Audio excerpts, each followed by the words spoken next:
baterai sosial kita cepat habis kan? Pernah nggak kalian ngerasa ketemu orang tuh capek? Padahal nggak ada masalah, cuma capek aja ketemu orang. Itu tanda-tanda kalau baterai sosial kalian sedang lowbat. Jangan maksain, udah aja, cas aja dulu. Ngecasnya kapan? Ngecasnya fil khalwah, dalam kesendirian. Makanya dalam ilmu psikologi ada yang namanya brain heals in silence. Otak kita sembuh dalam ketenangan, dalam kesendirian, khalwah. Kalau baterai sosial kita habis, jangan paksain bersosial dulu. Kalau baterai sosial kalian habis, jangan terlalu update grup. Kalau baterai sosial kalian habis, jangan scrolling TikTok. Apalagi scrolling TikTok tuh walaupun kalian dapat interaksi langsung, tapi dapat banyak berita-berita negatif. Itu namanya apa ya? Toxic secara info, membuat baterai kalian tuh makin terkuras. Apalagi kalau itu kalian pikirin, kebawa dalam mimpi segala macam. Artinya ternyata cara kita melindungi kesehatan mental kita itu kata Nabi, lambali aku enggak bisa.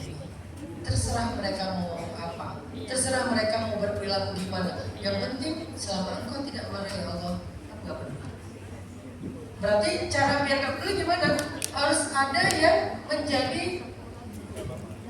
apa ya? Menjadi poin value kita. Yang penting buat kita tuh siapa, itu aja udah. Yang lain kalau nggak penting, dia toxic, I don't care. Makanya kalau saya lagi rame di sosmed, banyak haters yang kadang-kadang ngomongnya nggak mikir, kadang-kadang nyakitin secara teks. Saya nggak peduli mereka ngomong apa tentang saya. Yang saya tanya pertama, saya salah kata Allah. Kalau saya salah agama saya nggak salah, sekarang saya tanya lagi. Saya zalim nggak sama keluarga? Saya kira-kira jadi suami yang jadi apa namanya dopamin, self reward, menghargai diri sendiri. Itu hak kalian. Setelah kalian capek kerja, sisakan sebagian rezeki kalian untuk self reward. Dan itu nggak berlebihan. Itu nggak selfish, itu nggak egois kok. Jangan sampai kalian gini, aku ini kerja buat anak. Jangan, aku ini kerja buat anak dan diriku, gitu. Jangan aku ini kerja buat anak, aku ini kerja buat suami, apalagi buat suami. Ini memang saya kerja apa? Saya kurang respect ya sama laki-laki yang cemen ya. Karena menurut saya cowok itu tuh nafkah, cowok itu tuh ya cowok lah. Pantang sih cowok gini tuh pantang sih menurut saya. Kayak gini tuh nggak bisa. Cowok kalau kayak udah kayak gini lo bukan cowok lagi udah boti. Kalau cowok tuh nggak boleh gini, dia tuh harus gini. Dia tuh harus yang tegar. Kalau dia capek nggak apa-apa dia break, tapi bukan berarti dia break boleh, istirahat boleh, berhenti dulu boleh kalau capek. Tapi minta, no way. Laki-laki tidak meminta. Bahkan laki-laki tidak meminta untuk dicintai. Nggak ada. Laki-laki itu berjuang untuk dicintai, tapi tidak pernah meminta dicintai. Cintai aku dong, nggak ada. Lo kalau pengen dicintai lo berjuang.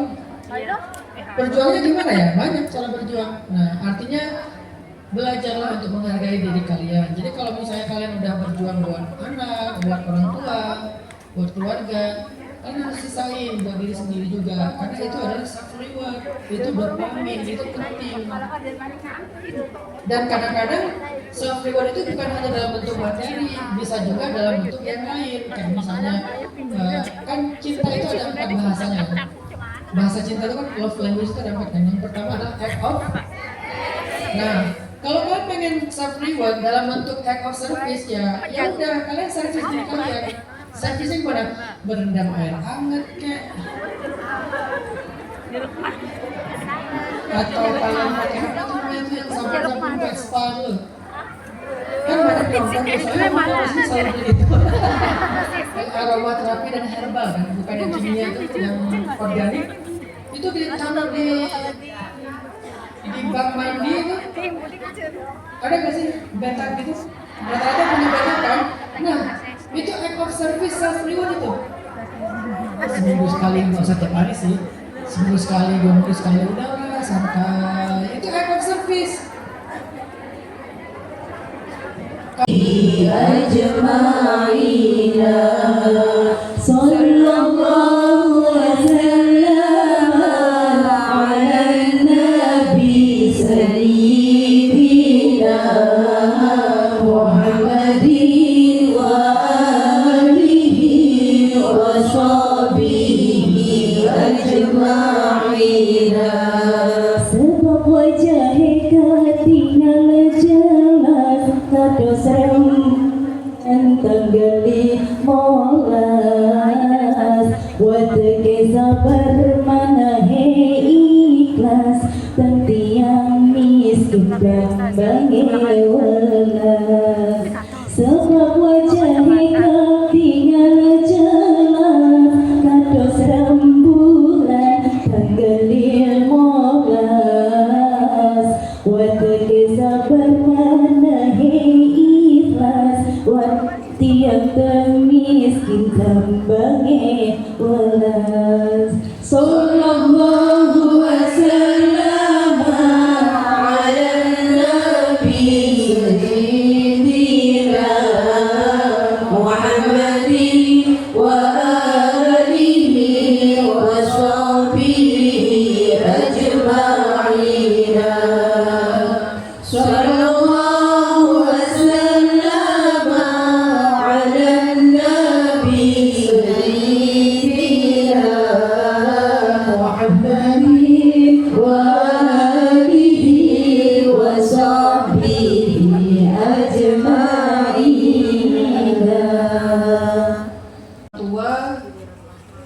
tidak mencontohkan yang baik kepada anak, berarti dia durhaka.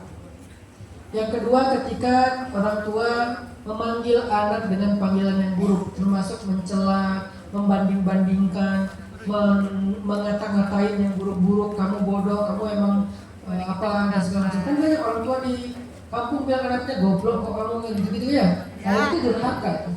Dan yang ketiga, durhaka orang tua ketika menafkahi dari harta yang haram atau tidak menafkahi sama sekali, apalagi justru menyulitkan anak dengan hutang yang tidak dibutuhkan. Ternyata orang tua bisa durhaka. Lalu bagaimana anak kalau orang tuanya durhaka? Kalau ini hidupnya di negara yang pemimpinnya seorang khalifah seperti Umar bin Khattab, orang tuanya dicambuk ini. Karena dulu ketika ada ayah durhaka kepada anaknya, si ayahnya dicambuk sama negara supaya si ayahnya ini sadar gitu. Karena dia sering menyusahkan anaknya, dia tuh zalim sama anaknya sehingga dicambuk. Jadi bukan cuma anak yang bisa durhaka, cuma kan kita bukan negara Islam atau bukan negara di mana pemerintah peduli dengan yang kayak gini-gini. Ini dianggap masalah keluarga. Terus gimana dong? Maka sikap si anaknya untuk membatasi komunikasi bahkan pergi dari rumah menurut saya udah tepat. Gak perlu juga dia dengan dalil berbakti sama orang tua harus nurutin semua keinginan orang tua. Enggak. Berbakti hanya menjalankan hak orang tua, bukan berarti memenuhi semua keinginan orang tua. Kalau orang tuanya melakukan sebuah kejahatan, gak boleh diturutin. Kalau perlu, gak perlu dibayar utangnya.